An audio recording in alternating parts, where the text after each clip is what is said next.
I think it should be forbidden. There should be no zone defense allowed. Germany went from very average basketball country to being world champion and European champion. What they did is focus on the youth level and no zone. Like there should be no zone allowed in high school because it doesn't teach the players anything. So what we did was whoever played zone at under 16 level would lose his coaching license. He was not allowed to coach youth teams anymore. That way you could make sure that it's just not allowed to play zone. It's stupid. It's nonsense. It doesn't help the players. It should be forbidden when they come into professional basketball. In Europe, 16, 17, 18 years old. Here they're 23, 24. The tactical level is not very high. So I hope that this can be improved. You're asking a tricky question.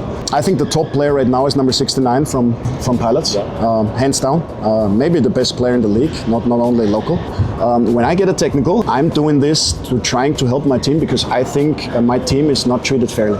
Right? I'm not doing this because of disrespect to the referees. I have the highest respect for this job. That's a job I would never want to do because it's very unthankful. 嗨，大家好，我是 Merce。今天我们专访到了台南台钢猎鹰的总教练柯纳。那近期他也针对裁判分享了他的看法，我相信在网络也引起非常多的讨论。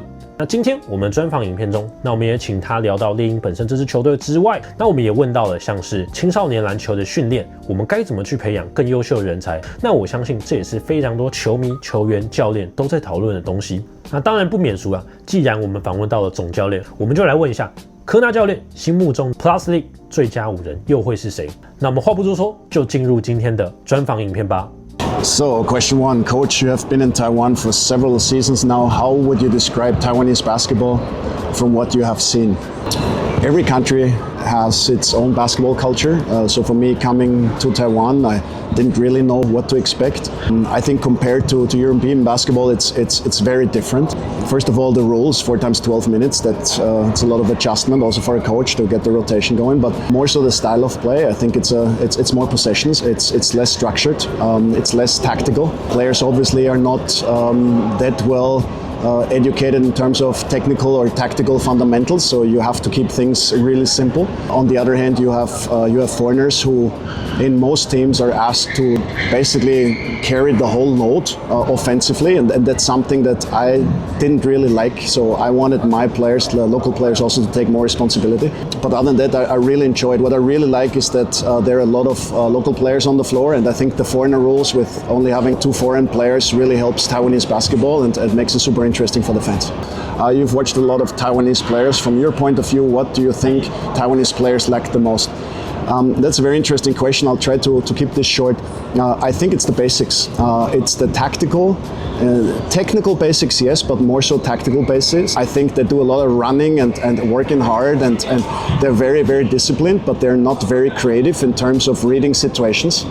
So what we're focusing on is that they learn to read the game and that they're not basketball robots who just pass the ball to the foreigner and get out of the way and shoot when they're open. We want them to read the game. We want them to understand the game and therefore be able to take responsibility. I mean, yes, of course, if you have 2 guys who are involved in pick and roll and then you have 3 guys who can space the floor, then it's easier for those 2 guys, but it should be more than that. I mean, shooting the basketball, it doesn't take much coaching to teach somebody how to shoot the ball. I think players should learn when to shoot also. Not every shot is a good shot. Not every open shot is a good shot. And understanding when to take a quick shot, when to attack a closeout, how to attack a closeout, how to use screens, how to attack a pick and roll in certain ways. I think Mao is a very good example that he now understands, okay, the defense switches, this is what we need to do. The defense hedges hard, this is what we need to do.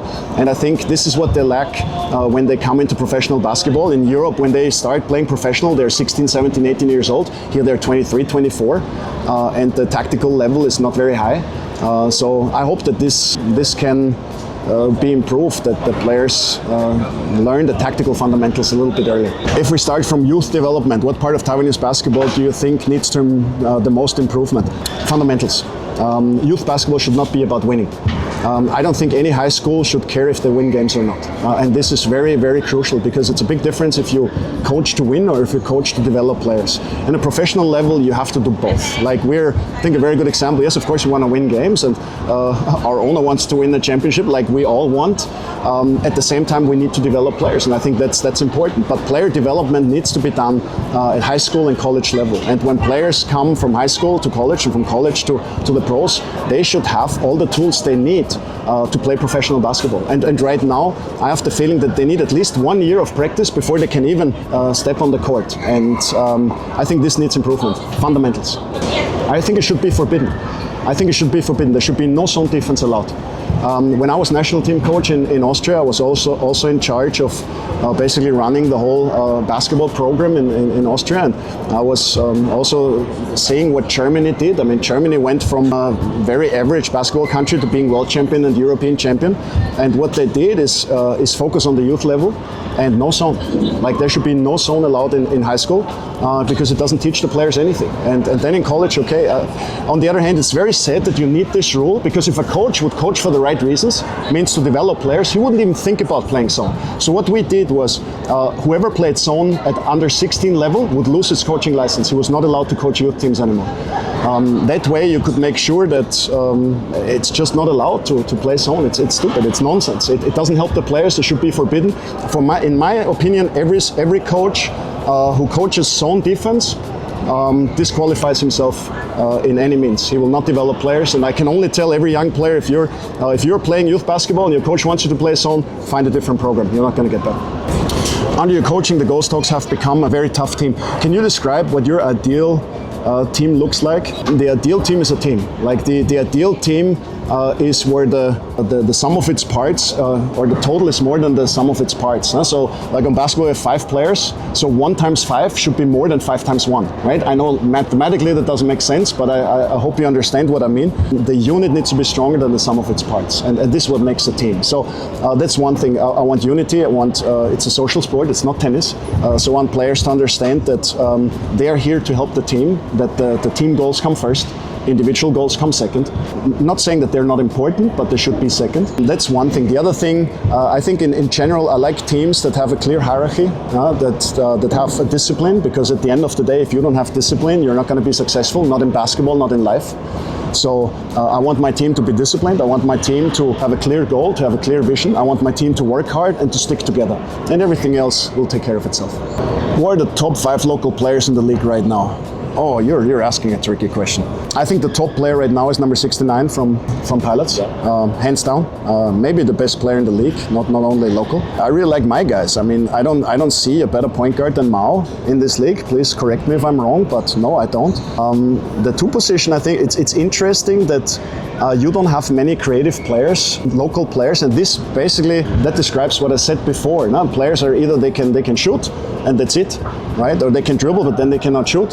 So I think on the 2 position, you can see the deficiency of education of basketball players. I like the 2 guards that we have. I think Luis, although he didn't play last year, I think he's a very good player. And I like Ethan, and I like Baisa, and I like all those guys. So on the other hand, I think number 8 from Fuban is a very good basketball player.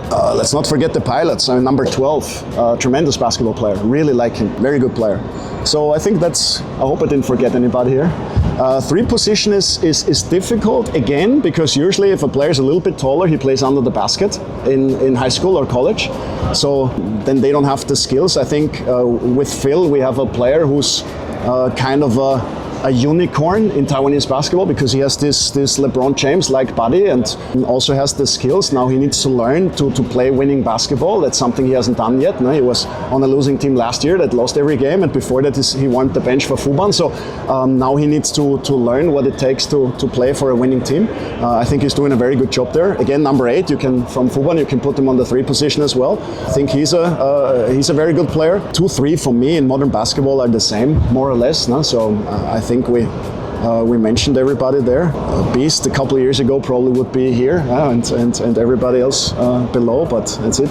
And then 4, 5 I think is very difficult. I mean, Jimmy obviously is one of them, but there's not a lot of bigs, of local bigs, and it's also this foreign student role. I don't understand this. Like, I don't know why you need foreign students. I'm sorry, I really like the guys, and I like all the foreign students we have, but I don't think it helps Taiwanese basketball. So that's why we don't have any bigs, because they're not needed. You just import someone from somewhere around the world and put them under the basket. So there, if you have a local like Jimmy who can play like Jimmy, is very, very valuable for the team. So I hope I didn't forget anybody. If I forgot someone, please, I apologize. But But I think we have a lot of talent in this league. And as I said, if they would get the respect from the referees, they could be even better. I've seen on your social media that you've traveled to many places in Taiwan. This is correct. If you had to choose one city to live in which one would it be? Well, I already made my decision, already chose. It's Tainan. It's not even a question. I really like Taipei. I also think Kaohsiung is a very, very beautiful city, and I've seen some other cities too, but hey, I really love the city I'm in, and I wouldn't be here if I didn't like it. So I really like Tainan. I like the weather, I like the culture. I like the fact that it's a big city, but it doesn't look big. Right, so like the people, it's just a great place to live. So I really enjoy Tainan. So I have to go with Tainan. Social media, yes, follow me on Instagram, by the way. I also noticed you've tried a lot of Taiwanese food. You're damn right about this. If you had to pick your top 3 Taiwanese dishes, what would that be? All right, that's difficult to pick only 3. Okay, hot pot has to be there. Steamed dumplings will also be there. And then, I mean, no, sushi is not Taiwanese, but I just love sushi, so I have to mention it. Basically, there's one place in Taiwan actually that sells great fish soup, like fish skin soup with nice fried rice with shrimp in it and a little bit of spice. Great food, street food. So let's go with those 3. How about beef noodle? Because a lot of import players say beef noodle. I like beef noodles, but you know, as a European, and especially in Austria, we have a lot of influence from Italy. So noodles, for me, noodles are connected with Italian noodles, Italian pasta. So if I had to choose pasta, I would go the Italian way. But the rest of the Asian food, I'll definitely go with Taiwanese. Which player's improvement under your coaching are you most happy with? You will understand that I will not mention a single player here because it would not be fair to any of them. I really enjoy everybody making steps. And I also enjoy, and this is maybe the first thing that I think we created a very good culture of work, culture of practice, and an environment that allows you to get better. I mean, our ownership has built us the best practice facility there is in Taiwan for sure, and maybe in Asia. I mean, I haven't seen anything like this. This gives us now the possibility to really have no more excuse for not getting better, and I'm very proud of the work ethic of all the guys, of how much work they put in. It took a while. Like in my first year, they worked a lot, but I didn't think they knew how. They did a lot of quantity, but not too much quality. Like they thought the more you practice, the better. I think now they're understanding more that it's also about the quality of practice. Like you need to practice not only hard, but also smart. And sometimes doing beach sprints after a game is not helping you, right? And we had players who played a lot of minutes, and the next day they thought, okay, I need to play better. They did beach runs. No? For me, it was like, I've never seen this before. Great, but you have to know when to do what, and when to go really hard, and when to take it a little bit easier. And I think we're getting there. I'm very happy with every single player who makes steps, no matter how, regardless of the age, right? It doesn't matter if he's 22 or 30, 35. Everybody can get better. What's your impression of Taiwanese referees? How are they different from the referees you've worked with overseas? Okay, I've coached in quite a few leagues. I've coached in 3 continents, 24 years in Europe, on the highest level in Europe. And of course, the higher the level of the league, the higher the level of the referees. That being said, every single league complains about the referees. Like I haven't been in one league that did not complain about the referees. So I think part of the job as a referee is very unthankful because people will complain about you.